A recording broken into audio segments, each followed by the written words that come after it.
Yan, nanggaling tayo sa Barangay Tagumpay. Nakita natin yung magandang lugar doon, yung Camp Lisa na tinatawag.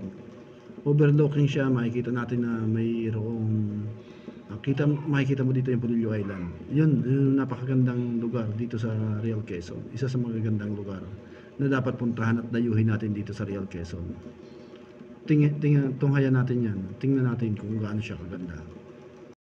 Yan, dito yan sa Barangay Tagumpay, Real Quezon. Kaya tayo ay sama-sama at puntahan natin tong Barangay Tagumpay. Isang bulumunduking barangay ng Real Quezon na magandang Ayan ang kapitan ng Tagumpay na Minsan punta kayo dito, please. ayan.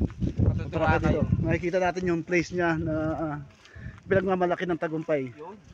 Siguradong magtatagumpay ka kapag nakarating ka dito. Ayun pala. Di pa. Buti pa si Sir nakarating na rito. Sa Trabilimino. Pangalan.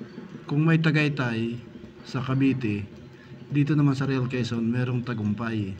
Yan, overlooking natin ang Pacific Ocean. Makikita natin ang kalawakan ng Infanta Quezon at Real Quezon. Yan, tingnan kita natin na maganda talaga. Dito tayo sa ngayon. Ito ang Lisa's campsite ng Barangay Tagumpay. Oo. Yun nga.